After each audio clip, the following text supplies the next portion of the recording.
Kembali lagi di channel RSN Official. Sehat selalu, berkah selalu. Selamat menikmati cerita hari ini.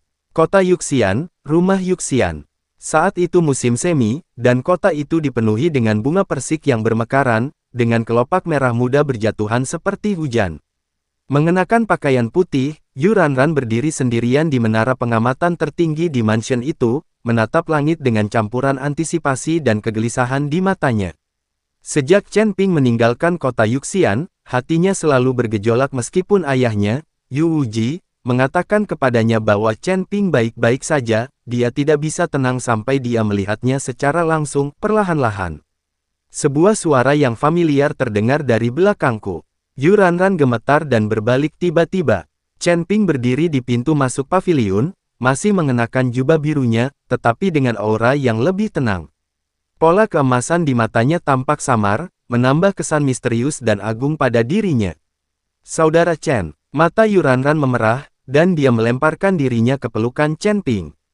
Chen Ping dengan lembut memeluknya, merasakan kehangatan lembut di lengannya, dan perasaan damai yang langka muncul di hatinya.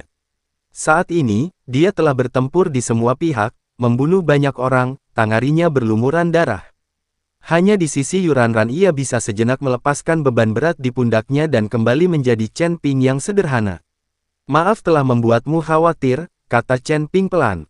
Yuranran menggelengkan kepalanya dan menatapnya, selama kakak Chen kembali dengan selamat, itu saja yang terpenting.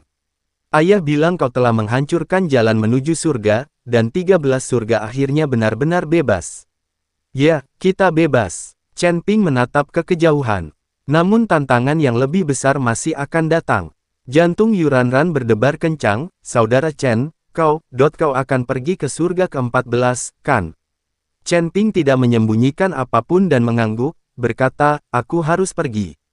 Jiwa senior Musa perlu diselamatkan, dan bahaya tersembunyi di surga ke-13 belum sepenuhnya dihilangkan. Hanya dengan pergi ke surga ke-14 masalah ini dapat benar-benar diselesaikan. Yuranran terdiam cukup lama sebelum berbisik, aku tahu aku tidak bisa menahanmu di sini. Kakak Chen bagaikan elang yang terbang melintasi 9 langit, langit surga ke-13 terlalu sempit untukmu. Dia mendongak, matanya dipenuhi air mata namun juga senyum, tetapi tidak peduli seberapa tinggi atau jauh kakak Chen terbang, Ranran akan selalu ada di sini menunggumu. Kota abadi Giok akan selalu menjadi rumahmu. Chen Ping terkejut, melihat wanita di hadapannya yang telah diam-diam memberikan begitu banyak untuknya dan tidak pernah meminta imbalan apapun, perasaan hangat menyelimutinya. Dia tiba-tiba membungkuk dan mengangkat Yuranran ke dalam pelukannya. Ah, Yuranran berseru, saudara Chen, kau. Beberapa hari ke depan, aku tidak akan pergi ke tempat lain, aku hanya akan tinggal bersamamu. Chen Ping berbisik di telinganya, bukankah kau bilang kota Dewa Giok adalah rumahku? Kalau begitu, biarkan aku menikmati kehangatan rumah beberapa hari ke depan. Yuranran tersipu dan menyembunyikan wajahnya di dada Chen Ping, sambil mengeluarkan suara, memem, yang lembut. Selama 7 hari berikutnya, Chen Ping melakukan persis seperti yang telah dia katakan, tidak mengurus urusan apapun dan sepenuhnya mencurahkan dirinya kepada Yuranran. Hari pertama, keesokan harinya, hari ketiga, hari keempat, hari kelima, hari keenam. Hari ke-7, pada malam hari. Di kamar tidur Yuranran, lilin-lilin merah berkelap-kelip, dan aroma harum tercium di udara. Setelah mandi, Yuranran duduk di depan meja rias hanya mengenakan gaun tidur tipis dari kain kasa, sambil dengan lembut menyisir rambut panjangnya. Wanita di cermin itu memiliki wajah seperti bunga persik dan mata seperti air musim semi, dia sangat cantik. Chen Ping datang dari belakangnya, mengambil sisir dari tangannya, dan dengan lembut menyisir rambutnya. Kakak Chen, apakah kau akan berangkat besok? Tanya Yuranran dengan suara rendah, lagi, iya. Chen Ping mengangguk. Semua yang perlu dipersiapkan sudah dipersiapkan. Kita tidak bisa menunda lebih lama. Yuranran berbalik, memeluk pinggang Chen Ping, dan menempelkan wajahnya ke wajah Chen Ping, aku tahu. Aku hanya, tidak tega berpisah dengannya. Chen Ping meletakkan sisinya, menggendongnya, berjalan ke samping tempat tidur, duduk, dan membiarkannya duduk di pangkuannya. Yuranran berkata, namun surga ke-14 sangat berbahaya. Kakak Chen, kau harus kembali dengan selamat. Ranran tidak meminta apapun lagi, dia hanya meminta keselamatanmu. Aku akan melakukannya, janji Chen Ping. Demi kamu, aku pasti akan kembali dengan selamat. Yu Ranran mendongak menatap wajah Chen Ping yang teguh, dan gelombang kelembutan muncul di hatinya, lalu tiba-tiba mengulurkan tangan dan melepaskan ikat pinggang Chen Ping. Ranran, Chen Ping terkejut. Saudara Chen, pipi Yu Ranran memerah, dan suaranya hampir tak terdengar. Malam ini, biarkan Ranran menceritakan kisah yang bagus untukmu, dan jangan melakukan hal seperti itu lagi. Ada apa? Tanya Chen Ping. Bengkak sekali, kata Yu Ranran, lalu dengan malu-malu bersandar di pelukan Chen Ping. Baiklah, ceritakan sebuah kisah.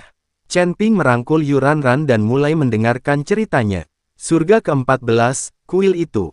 Kuil megah ini tergantung ribuan kaki di langit, ditopang oleh 9.999 pilar giok putih, yang masing-masing diukir dengan pola makhluk mitos yang sangat mirip aslinya. Di sekeliling kuil, awan-awan keberkahan berputar-putar, burung bangau terbang ke sana kemari, dan para jenderal ilahi dengan baju zirah emas berpatroli dari waktu ke waktu, memancarkan aura yang mengesankan. Suasana di aula utama terasa hikmat. Lin Wuchen dan Yue Liuli berlutut di depan aula. Meskipun luka mereka telah sembuh, wajah mereka masih pucat. Di aula, 12 tetua kuil duduk di kedua sisi, masing-masing memancarkan aura menakutkan dari puncak peringkat ke-9 alam abadi atas. Di atas singgasana emas di tengah ruangan, duduk seorang pria parubaya yang mengenakan jubah ilahi berwarna ungu keemasan. Pria itu memiliki wajah yang bermartabat, dan matanya tampak menyimpan kilauan bintang. Dia tidak sengaja memancarkan aura apapun, tetapi hanya dengan duduk di sana, dia tampak seperti pusat seluruh dunia. Orang ini tak lain adalah Master Kuil, seorang ahli alam abadi sejati dengan kekuatan supranatural. Limbah, seorang tetua berambut merah membanting tinjunya ke meja dan menatap Lin Wuchen dan temannya dengan marah. Dua dewa tingkat 7, yang membawa jimat penyegel ilahi, ternyata dikalahkan oleh bocah tingkat rendah. Kalian bahkan kehilangan seorang yang mulia agung dan 300.000 prajurit ilahi. Kalian telah benar-benar mempermalukan kuil. Lin Wuchen menundukkan kepala dan tetap diam, sementara Yue Liuli menggertakkan giginya dan berkata, Tetua Hongyan, bukan kami yang tidak kompeten, tetapi Chen Ping benar-benar aneh. Dia memiliki garis keturunan naga emas dan menggunakan kekuatan kekacauan, membuat kekuatan tempurnya jauh melebihi tingkat kultivasinya. Garis keturunan naga emas. Tetua berambut putih lainnya mengerutkan kening. Klan naga emas telah punah selama puluhan ribu tahun. Bagaimana mungkin muncul di alam bawah? Benar sekali, Lin Wuchen mengangkat kepalanya, murid ini sendiri menyaksikan dia berubah menjadi naga emas bercakar 5. Kekuatan garis keturunannya begitu kuat sehingga bahkan garis keturunan Raja Dewa murid ini pun tertekan. Keributan pun terjadi di aula. Garis keturunan naga emas adalah garis keturunan tertinggi yang legendaris, bahkan lebih mulia daripada garis keturunan kerajaan para dewa. Jika demikian, maka nilai Chen Ping jauh melampaui sekadar menjadi pemberontak di alam bawah. Shen Tong akhirnya berbicara, suaranya tenang namun penuh wibawa yang tak terbantahkan. Kehancuran jalan menuju surga dan hilangnya kendali atas 13 surga memang merupakan masalah serius. Tetapi tidak perlu bagi kalian semua untuk panik secara berlebihan. Tatapannya menyapu kerumunan, surga ke-14 tidak hanya didominasi oleh kuil kita. Aula ilahi dan istana ilahi mengincar kita dengan penuh keserakahan, dan ada juga kekuatan-kekuatan kuno yang telah menyembunyikan diri dari dunia, semuanya menunggu kita melakukan kesalahan. Jika kita mengirim sejumlah besar orang ke alam fana sekarang, itu pasti akan menarik perhatian dari semua sisi, dan kita bahkan mungkin akan ditindas oleh semua pihak. Tetua Hongyan berkata dengan cemas, Tuan Istana, apakah kita akan membiarkan bocah itu pergi begitu saja? Dia telah membunuh seorang yang mulia agung dan menghancurkan jalan menuju surga, lagi pula, dengan hancurnya jalan menuju surga, kita tidak akan bisa mendapatkan sumber daya yang cukup. Bagaimana kita akan menjelaskan ini kepada Raja Dewa? Tentu saja kami tidak akan membiarkan anak itu pergi. Shen Wuji berkata dengan tenang, namun kita perlu memperhatikan metode kita. Secara lahiriah, kita bisa mengirim tim kecil ke alam fana dengan dalih memburu para pemberontak, dan bertindak secara terbuka dan sah. Kilatan dingin terpancar di matanya, namun, selama bertahun-tahun, kuil kami telah menyerahkan sumber daya yang jauh lebih banyak daripada kuil dan istana, jadi kami tentu saja tidak takut akan murka Raja Dewa. Tapi Tuan Kepala Istana, tetua berambut putih itu merenung, Chen Ping memiliki garis keturunan naga emas dan kekuatan kekacauan. Bahkan jika tim kecil dikirim ke alam fana, jika dia bersembunyi di antara pasukan iblis, mungkin akan sulit untuk membunuhnya. Shen Wuji tersenyum tipis, siapa bilang kita akan membunuhnya sekarang? Semua orang terkejut. Kabar tentang kemunculan garis keturunan naga emas di dunia akan segera menyebar ke seluruh surga ke-14. Shen Tong perlahan berkata, pada saat itu, bukan hanya kuil kita yang akan tertarik. Meskipun klan naga emas telah hancur, harta karunnya, alam rahasianya, dan warisannya, semua itu cukup untuk menggoda bahkan para ahli alam abadi sejati. Dia berhenti sejenak, lalu melanjutkan, kita hanya perlu mengipasi api dan menyebarkan berita. Secara alami, berbagai kekuatan akan mengirim orang ke alam fana. Sekuat apapun Chen Ping, mampukah dia menahan keserakahan seluruh surga ke-14? Para tetua tiba-tiba menyadari apa yang sedang terjadi dan berseru kagum, sang pemimpin istana benar-benar bijaksana, memanfaatkan orang lain untuk melakukan pekerjaan kotor, dan menuai keuntungan tanpa perlu bersusah payah brilian. Lin Wuchen dan Yue Liuli saling bertukar pandang, sama-sama melihat kedinginan di mata masing-masing. Rencana sang penguasa istana bukan hanya untuk membunuh Chen Ping, tetapi juga untuk memeras setiap tetes nilai terakhir darinya. Bagaimana situasi di Gunung Suci?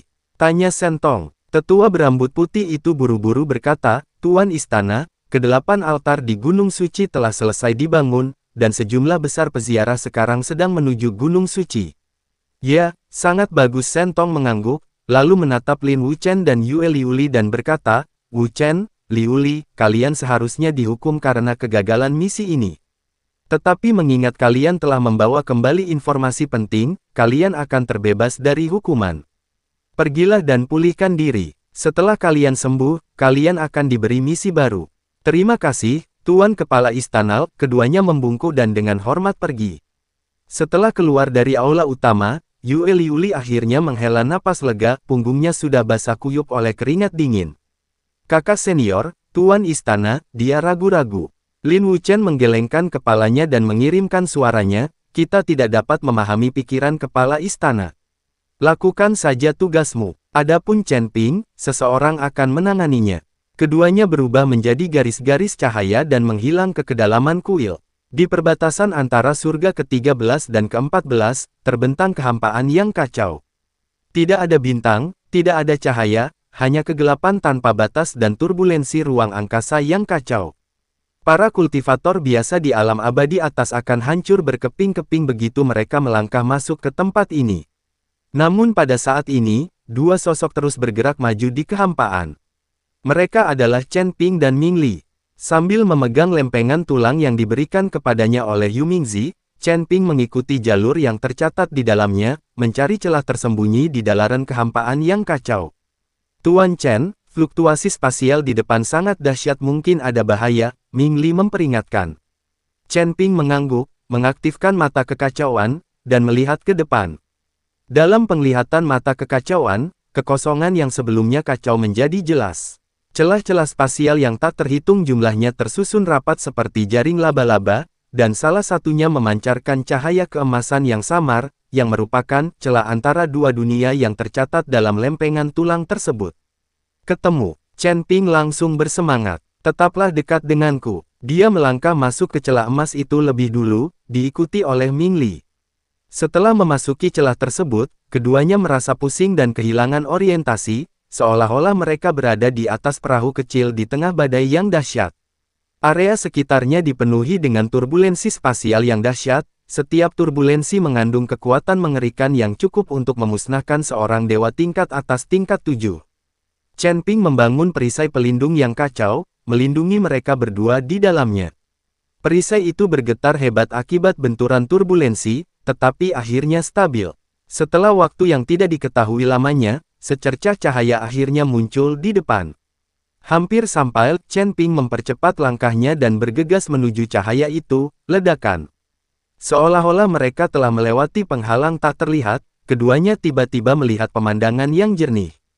Hembusan udara segar menerpa mereka, dan energi spiritual yang sangat kaya membuat setiap pori di tubuh mereka terbuka tanpa disadari. Saat memandang keluar, terlihat langit biru jernih dan awan putih yang melayang. Di bawahnya terbentang hamparan pegunungan suci dan tanah yang diberkati, dengan mata air dan air terjun di mana-mana, serta bunga-bunga eksotis dan tumbuhan langka yang tumbuh subur. Burung bangau dan makhluk mitos berjalan santai, menciptakan pemandangan harmoni yang sempurna. Namun pemandangan yang paling menakjubkan ada di langit. 9 matahari besar menggantung tinggi di langit, tersusun dalam formasi 9 istana, memancarkan cahaya yang hangat namun tidak menyengat. Di bawah sinar matahari yang terang, bintang-bintang samar-samar terlihat berkelap-kelip, pemandangan yang benar-benar menakjubkan dari matahari dan bulan yang bersinar bersama. Ini surga ke-14, gumam Mingli, matanya dipenuhi kesedihan.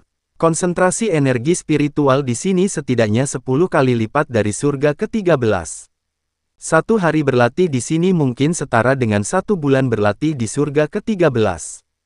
Chen Ping menarik napas dalam-dalam, merasakan kekuatan di dalam tubuh Ria melonjak. Di sini, kekuatan kacau dan garis keturunan naga emasnya mengalir lebih lancar, dan kekuatan mereka tampaknya juga meningkat. Dunia ini sungguh luas. Semangat juang terpancar di mata Chen Ping. Kuil, aula, istana. Aku, Chen Ping, akan datang. Dia menatap Mingli, mari kita cari tempat menginap dulu dan mengumpulkan informasi. Mingli mengangguk, ya. Menurut tetua Yu Mingzi, ada juga kultivator hantu yang tersebar di seluruh surga ke-14. Aku bisa mencoba menghubungi mereka. Keduanya berubah menjadi garis-garis cahaya dan terbang ke depan. Tak lama kemudian, sebuah gunung berkabut dan gaib muncul di hadapan mereka. Ayo kita lihat. Chen Ping memimpin Mingli menuju Gunung Abadil ketika mereka tiba di kaki Gunung Suci, keduanya mendongak dan mendapati bahwa mereka tidak lagi dapat melihat puncak gunung. Gunung ini cukup unik, bentuknya tidak menyerupai gunung biasa, melainkan tampak seolah-olah sengaja diukir oleh seseorang. Dari kejauhan, patung itu tampak seperti patung berbentuk manusia. Meskipun fitur wajah dan tubuhnya tidak terlalu jelas, namun tetap terlihat. Namun, Chen Ping tidak yakin apakah itu hasil pahatan atau alami. Selain itu, mereka berdua juga melihat banyak kultivator berjalan mendaki gunung di sekitarnya. Beberapa biksu akan melangkah beberapa langkah, berlutut untuk beribadah, lalu berdiri dan pergil di kaki gunung. Terdapat sebuah alun-alun tempat banyak biksu berkumpul. Tuan Chen, ada apa dengan orang-orang ini? Mereka bisa terbang, jadi mengapa mereka berjalan dan mendaki gunung seperti orang biasa? Mingli benar-benar bingung. Anda harus tahu bahwa siapapun yang dapat bertahan hidup di surga ke-14 adalah seorang kultivator di alam abadi atas. Jika para kultivator ini turun ke alam fana, mereka akan seperti dewa yang dapat mengendalikan langit hanya dengan sejengkal tangan mereka. Mereka bisa melompati gunung dalam sekali lompatan, tetapi orang-orang ini mendaki selangkah demi selangkah, membungkuk dan beribadah seperti orang biasa. Hal ini membuat Mingli benar-benar bingung. Aku juga tidak tahu, tapi jelas ada sesuatu yang aneh tentang gunung ini. Ayo kita lihat dan tanyakan pada seseorang sekalian, kata Chen Ping. Mingli mengangguk, lalu mengikuti Chen Ping menuju alun-alun. Chen Ping dan Mingli menyembunyikan aura mereka dan berbaur dengan para peziarah. Para kultivator di sekitarnya memiliki beragam penampilan, termasuk manusia, iblis, dan beberapa ras alien dengan aura khusus. Sebagian besar dari mereka memiliki tingkat kultivasi antara peringkat ketiga dan keenam dari alam abadi atas. Silakan, sesama penganut Taoisme. Chen Ping menghentikan seorang pria tua berjubah biru. Saya baru di tempat ini dan tidak tahu asal-usul gunung ini. Mengapa kalian semua mendaki gunung untuk beribadah? Lelaki tua itu melirik Chen Ping dan, melihat pembawaannya yang luar biasa, berkata dengan sopan, "Saudara Taois, Anda pasti berasal dari luar kota. Gunung ini disebut Gunung Suci, dan konon di sana bersemayam jenazah seorang santo kuno. Pada hari ke-9 kalender lunar, cahaya suci turun dari gunung, dan mereka yang mandi dalam cahaya suci dapat memperoleh kesempatan untuk mencapai terobosan dalam kultivasi mereka." Seorang yang mulia suci. Jantung Chen Ping berdebar kencang. Yang mulia suci yang mana? Pria tua itu menggelengkan kepalanya, aku tidak tahu. Gunung Suci telah ada selama puluhan ribu tahun, dan para penjaganya semuanya adalah kultivator ilahi. Mereka hanya mengatakan bahwa ini adalah makhluk suci kuno, tetapi mereka tidak pernah mengungkapkan identitasnya. Namun, karena dijaga oleh ras ilahi, pasti ada hubungannya dengan ras ilahi. Begitu, Chen Ping membungkuk dan mengucapkan terima kasih. Setelah lelaki tua itu pergi, Ming Li berbisik, "Tuan Chen, aura gunung ini memang aneh. Aura ras dewa dan aura ras hantu saling terkait, menjadikannya bukan tempat ibadah biasa. Terlebih lagi," dia mengerutkan kening, "aku merasakan bahwa aura hantu-hantu di pegunungan itu tidak tersebar, tetapi mengalir dalam pola yang teratur, seolah-olah sebuah susunan sedang beroperasi." Chen Ping mengangguk, "Aku juga menyadarinya. Selain itu, sepertinya ada bau samar darah di gunung ini." Keduanya perlahan berjalan mendaki gunung bersama kerumunan orang. Jalan pegunungan berkelok-kelok melewati pepohonan kuno di kedua sisinya, dan para kultivator suci dapat terlihat berpatroli dari waktu ke waktu. Para biarawan ini, yang mengenakan baju zirah emas, bersikap arogan dan memperlakukan para peziarah dengan hinaan dan tidak hormat. Setelah berjalan sekitar 1 jam, jalan setapak di gunung semakin curam, dan banyak kultivator dengan tingkat kultivasi yang lebih rendah sudah terengah-engah. Pendakian semacam ini, yang membutuhkan kekuatan manusia biasa dan tidak bergantung pada kekuatan magis, memang terlalu berat untuk ditangani oleh banyak orang. Untungnya, Chen Ping telah meniti karir dari orang biasa, jadi mendaki gunung tidak terlalu mempengaruhinya. Chen Ping melihat sekeliling dan mendapati bahwa semakin tinggilah mendaki, semakin dingin udaranya, dan semakin banyak kultivator tingkat dewa yang ada. "Ini bukan gunung suci, ini lebih mirip penjara," pikir Chen Ping sambil mencibir. "Pak Chen, jika kita terus mendaki seperti ini, kita mungkin tidak akan sampai ke puncak dalam sehari. Mengapa kita tidak terbang saja?"